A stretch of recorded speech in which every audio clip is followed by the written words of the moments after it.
ओम जय श्री गणेशाय नमः। जय श्री कृष्णा। दोस्तों, आज आप सब बहुला चतुर्थी पर्व की कथा सुनेंगे।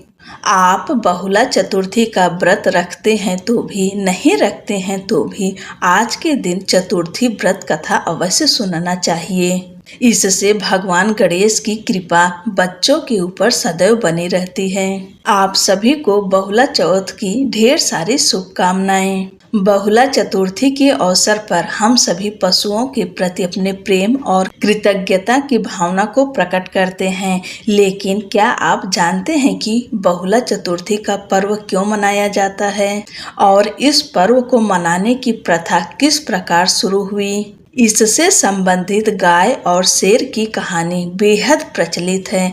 तो चलिए आज हम सब इस कथा को सुनेंगे। चलिए आप सब भगवान गणेश का ध्यान करते हुए इस कथा को सुने।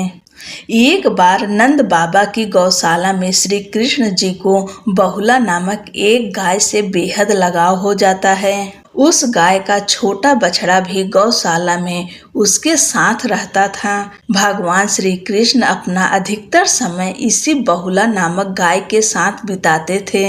एक दिन भगवान कृष्ण बहुला की परीक्षा लेने के लिए शेर का रूप धारण करते हैं और उसका शिकार करने के लिए आगे बढ़ते हैं।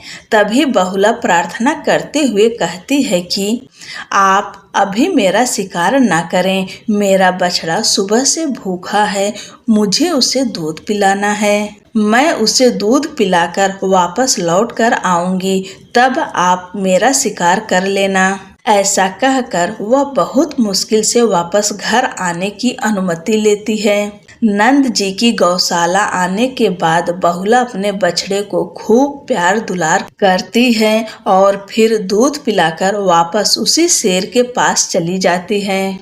अपने वचन के मुताबिक वह शेर से कहती है कि अब मेरा शिकार करके आप अपनी भूख मिटा लो। तब श्री कृष्ण अपने असली रूप में आकर बहुला से कहते हैं कि हे बहुला, आज तुम अपनी इस परीक्षा में सफल हुई। मैं तुम्हें वचन देता हूँ कि भादों की कृष्ण चतुर्थी बहुला चतुर्थी के रूप में जानी जाएगी और इस दिन लोग तुम्हारी पूजा अर्चना एक माता के रूप में करेंगे।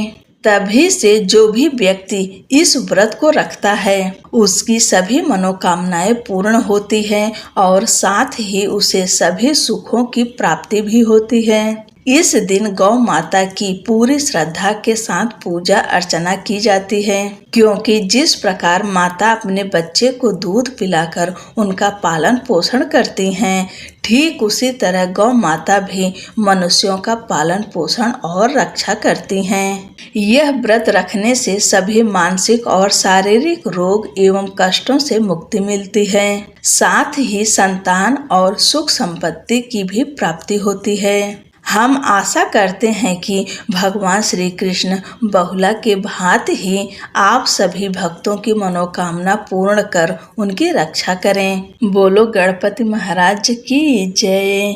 भगवान श्री कृष्ण की जय।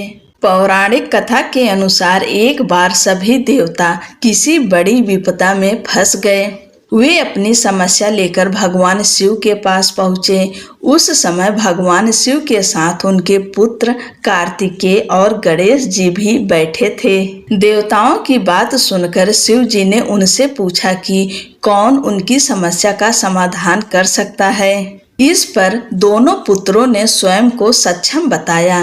तभी नारद जी ने सुझाव दिया कि देवताओं को अपनी बारात लेकर जाना है और जो सबसे पहले पृथ्वी की परिक्रमा करके आएगा वही देवताओं के कष्ट दूर करेगा। कार्तिकेय अपने वाहन मोर पर बैठकर तुरंत परिक्रमा के लिए निकल पड़े। गणेश जी ने अपनी बुद्धि का प्रयोग किया। उन्होंने अपने माता पिता शिव पार्वती की 7 बार परिक्रमा की और हाथ जोड़कर खड़े हो गए। जब शिव जी ने इसका कारण पूछा तो गणेश जी ने कहा कि माता पिता के चरणों में ही समस्त लोक और ब्रह्मांड समाया हुआ है, इसलिए उनकी परिक्रमा ही पृथ्वी की परिक्रमा के समान है। यह सुनकर शिव जी अत्यंत प्रसन्न हुए और उन्होंने गणेश जी को देवताओं के संकट दूर करने का कार्य सौंपा। गणेश जी ने अपनी मूषक सेना को बारात के आगे भेज दिया और उन्होंने रास्ता खोद दिया। जब देवताओं के रथ के पहिए जमीन में धंसने लगे तो सभी परेशान हो गए। तब नारद जी ने उन्हें याद दिलाया कि उन्होंने किसी भी शुभ कार्य से पहले गणेश जी का पूजन नहीं किया था, जिसके कारण यह संकट आया। सभी देवताओं ने मिलकर गणेश जी का विधि विधान से पूजन किया और उनसे क्षमा मांगी। गणेश जी प्रसन्न हुए और उनके आशीर्वाद से रथ के पहिए फिर से ठीक हो गए और बारात बिना किसी बाधा के आगे बढ़ गई।